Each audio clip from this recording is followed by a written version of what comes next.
welcome back to the Pond Hockey postgame show. I'm Devin Caney. It is time for our Jeff D'Ambrosio Auto Group Drive of the Game. Go JeffAuto.com. Guys, I know that this is always your favorite segment of the show.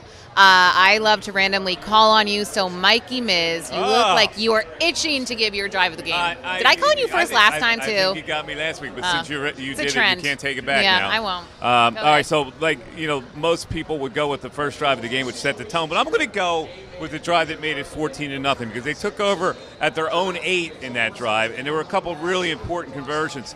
First of all, Jalen ran for a first down on a 3rd and 6, and then, of course, big 4th down and 7 at the 41, and he floats a pass out. They go for the downs. He floats a pass out. The safety, Julian Love, I don't know what he was waiting for the ball like he was a baseball outfielder instead of snatching it. And Devontae makes the catch in midair and rolls in for the TD. 12 plays, 91 yards. I'm going to go with that as my drive of the game. That was an incredible drive and an incredible play. And just watching the replay, Devontae snatched it right in the nick of time because that could have been real bad. It shouldn't have been an interception, really. It was floated up there. If the safety makes a play on the ball, better play on the ball, maybe he picks that off. But Devontae caresses it and scores. Yes, thank God. Thankfully he did. D-Gut, what about you? Yeah, Mike, I want to thank you for opening the door, for making it easy for me. So I'm going to go with the first drive of the game. Basically, I've been looking at this drive since we've done this post-game show. Giants started this game, no Adoree Jackson, no Xavier McKinney in the back end. Fabian Moreau, as I've mentioned time and time again in the pregame show, is your number one cornerback out there in the field. That's a problem, okay? So what do the Eagles come out and do? They exploit that weakness right away. They go down the field, 14 plays, 84 yards, chew up 8 minutes off the clock. Jalen Hurts, who goes 9 of 10 on that drive for 64 yards, hit 7 different receivers on their drive. Set the tone, no looking back. That's my drive of the game. All right. You know what's interesting? Interesting fun fact. I don't know. When you put up more than 40 points, there's so many drives to choose from here. Absolutely. It's not like the options are limited. So, right. Seth, I expect you to pick a totally unique and different drive than what Deegan and Mike said. I will because, I am it's kind of a hint, who my game ball is going to. Listen, I'm thrilled for Miles Sanders and the way he's been playing. I think that Miles can be, such a dynamic player if he's given the opportunities. You look at, I think it's drive number 7, number 8, number 9, or 10, I think it is. There's 7 plays for 76 yards, and Miles rips off a 40-yarder. You just know he's been waiting for a breakout like that. And, I can remember I looked at Mike and I looked at D-Gun, and I was like, I'm like, Miles is done. He had 15, 16 carries, and I said, and when I said he's done because I was watching the stats, the next play, Boston Scott comes in. I was like, see, I told you he's done. Yeah. And then the quarter switched, and Miles came in, and he rips off that 40-yarder, and I'm like, wow. 144 yards on 17 carries. Imagine what this guy could do if you gave him the ball 20 times.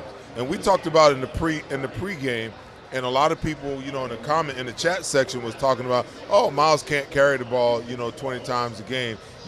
He's injury prone. Let's not talk about what he used to be. Let's talk about what he's doing now. Every time that you've given him ample opportunities and ample time to carry the ball throughout this season, he has produced in a huge way. He's now a 1,000-yard rusher with 10 rushing touchdowns, in this current season. To me, that was just a beautiful drive to watch. Do you think Miles Sanders has earned a contract extension with the Eagles? I think he's earned it. I don't think he's going to get it. Why? Because when you start looking at the dollars and what it looks like, if indeed the Eagles, if Jalen Hurts wins the MVP, they're going to have to look at re-upping him this offseason. That's going to change the dynamics of this football team in a lot of ways. Defensively, you've got a dominant defense.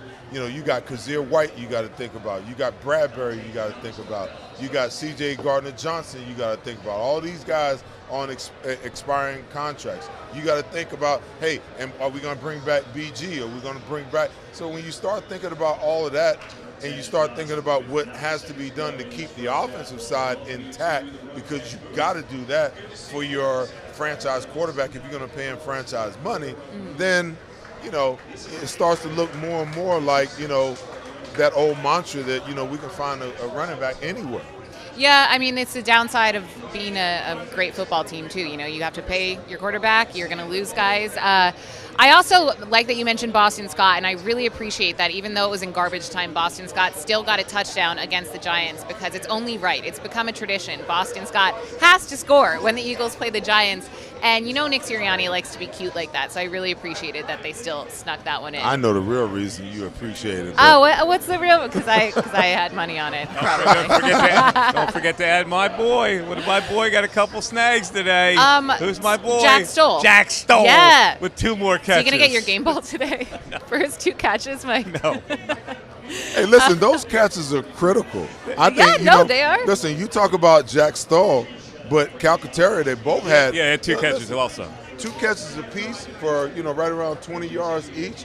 Those are critical because it forces the defense to now pay attention to a position that, since Dallas Goedert's been gone, they hadn't really been paying attention to.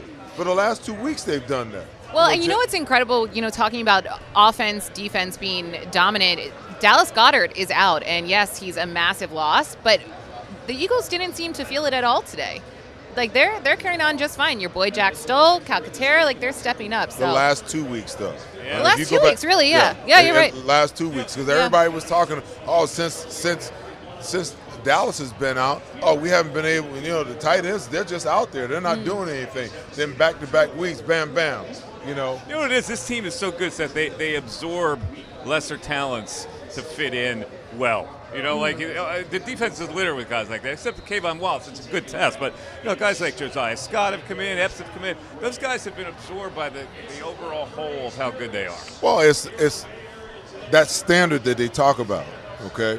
If you come in and you're replacing somebody, you know, there's still a standard, even though you might not be that person. Like, you know, Reed Blankenship might not have been C.J. Gardner-Johnson, but there's a certain level that he has to play to that allows the defense not to miss a beat. And that works all across, you know, every position in all levels. You can't have a major drop-off at a position. Look, you don't – those 2 guys, Calcaterra and Stoll, they don't have to be Dallas Goedert. All they got to do is give the team just enough production to not miss Dallas Goedert in the most major ways, because the offensive strategy is going to make up for that. Well, we will see who does get Mike Misnelli and everyone else's game balls coming up after this quick break. Number 1, Jeff D'Ambrosio. Destination Downingtown is rolling back prices for a December to remember. For a limited time, you can own, not lease, brand new 2023 Jeep Wranglers for only $30,995 or $339 per month. New Rams starting at only $30,995 or new Ram 1500 Bighorn Crew Cabs $189 per month. 0 down can deliver. Get the price you want, the selection you need, and the VIP treatment you deserve. Jeff D'Ambrosio, Destination Downingtown, Big Finish Sales Event.